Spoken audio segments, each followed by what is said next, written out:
Bonsoir à tous et bienvenue dans cette nouvelle édition de votre journal local. Voici les titres de ce mercredi 5 juillet.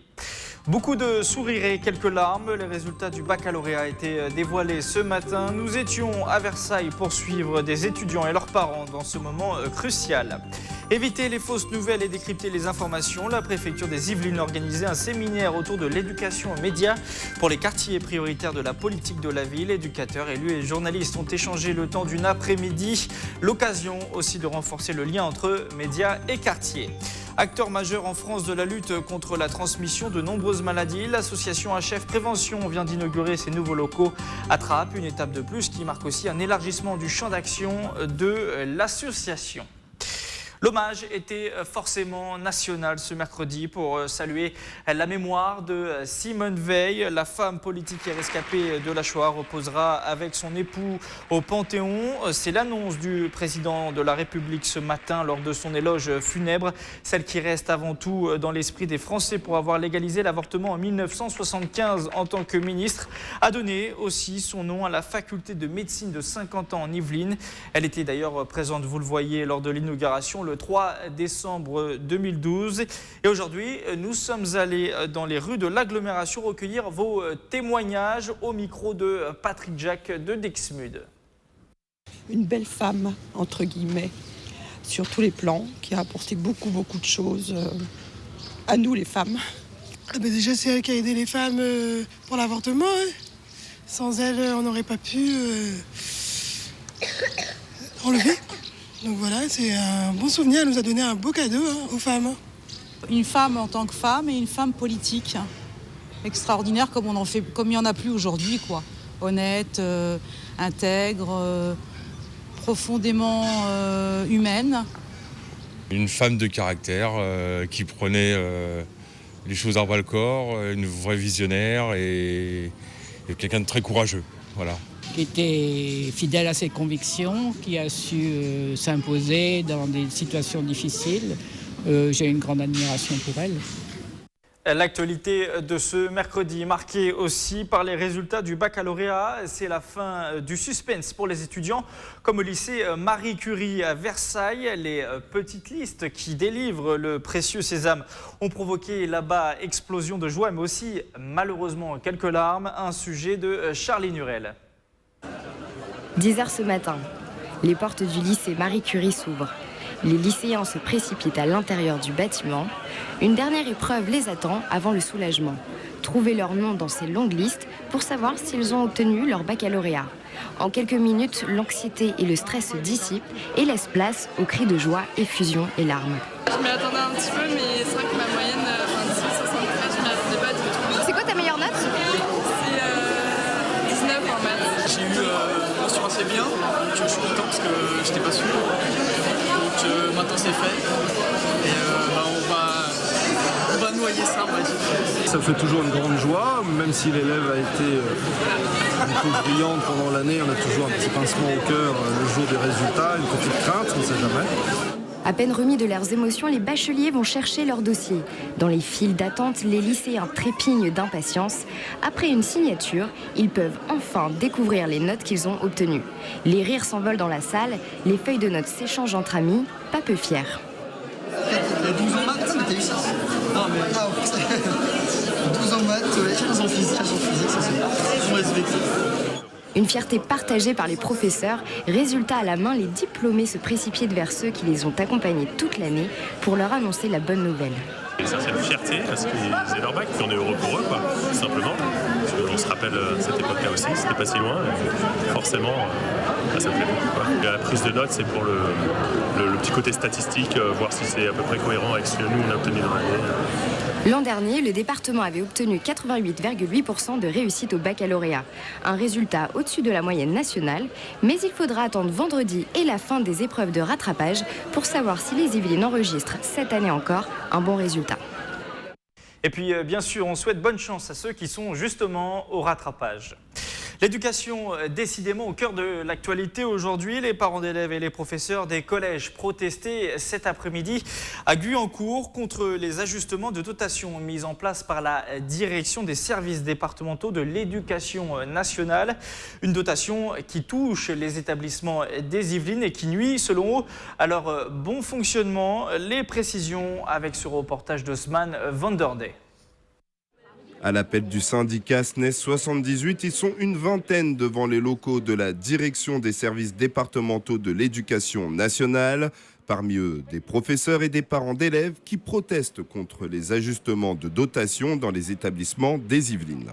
Aujourd'hui, on se rassemble dans le cadre des ajustements de dotation horaire, c'est-à-dire c'est le nombre d'heures d'enseignement qui sont attribuées à chaque établissement, pour protester contre des ajustements qui ont été faits par la direction académique des Yvelines et qui conduisent en fait à tout simplement reprendre des moyens à certains établissements pour les attribuer à d'autres, alors que les projets, les dispositifs d'aide sont mis en place et qui sont remis en cause par ces ajustements.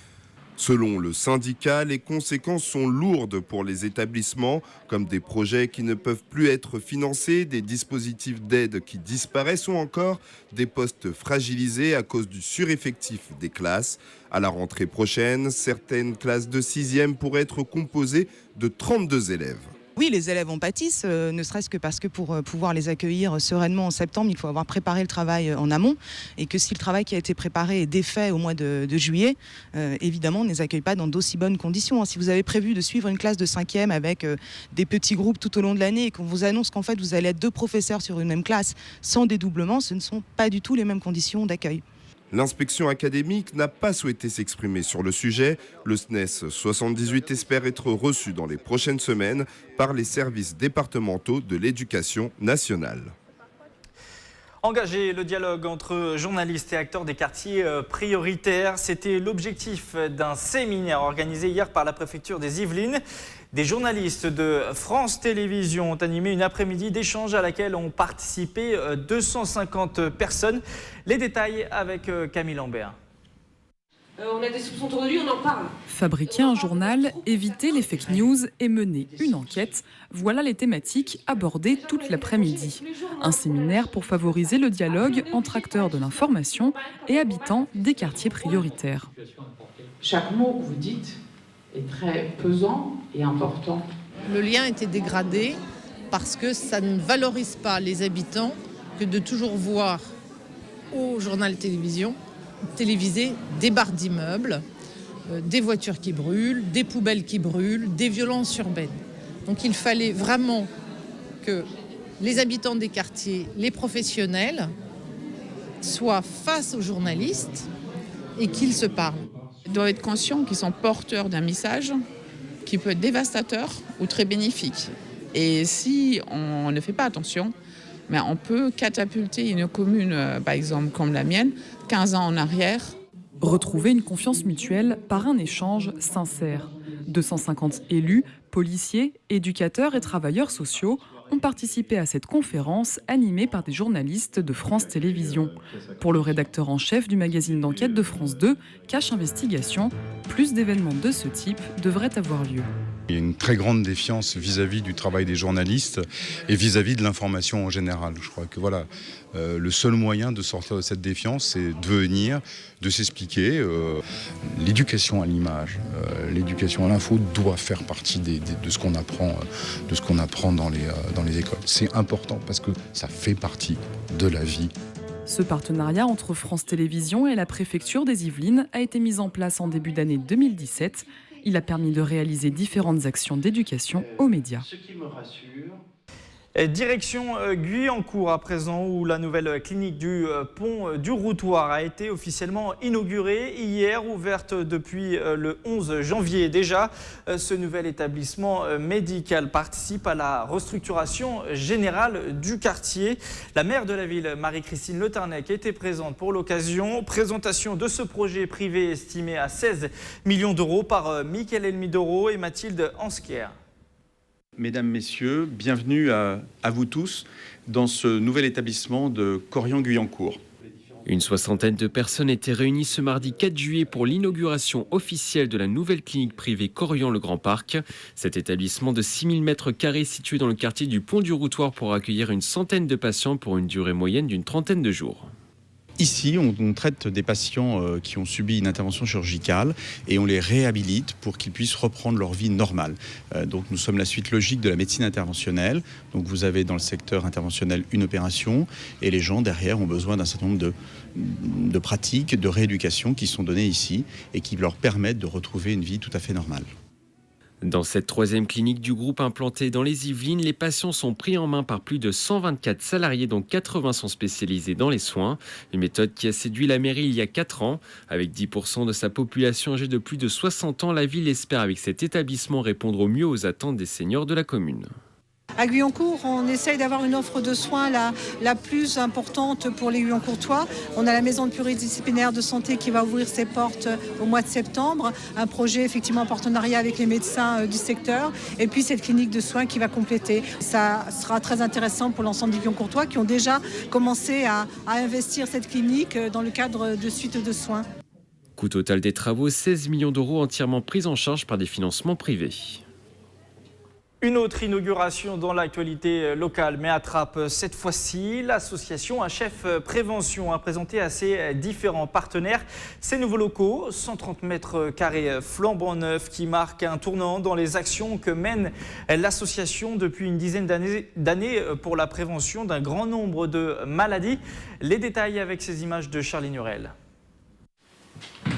Plus grand et plus pratique, HF Prévention franchit une nouvelle étape avec ses locaux situés à Trappes. L'association, spécialisée initialement dans la prévention du sida et les infections sexuellement transmissibles, poursuit aussi le développement de ses activités. L'idée, c'était d'avoir un siège national pour HF Prévention. Alors nous sommes toujours à l'Institut de promotion de la santé pour l'Île-de-France, Ouest. Mais effectivement, le siège national multiplie ses actions, des nouveaux concepts, le cardiaque, cardiovasculaire, donc tout ce qui va être aussi associé à la nutrition, le diabète, toujours la santé sexuelle. Et c'est vrai que pour le coup, il y avait une vraie nécessité d'avoir un siège national qui puisse effectivement se développer et développer les actions partout en France.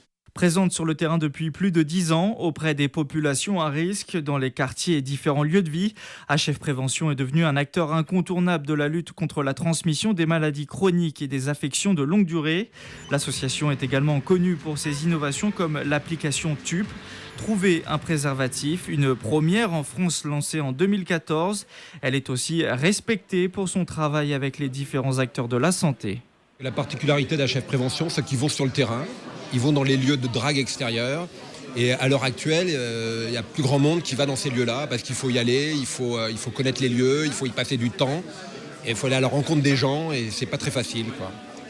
Pour poursuivre ses actions locales dans l'Ouest parisien, HF Prévention conserve ses locaux situés à l'Institut de promotion de la santé de Saint-Quentin en Yvelines. C'est la fin de ce journal. Tous nos reportages sont à retrouver sur notre site internet et l'application TV78. Bonne soirée à tous.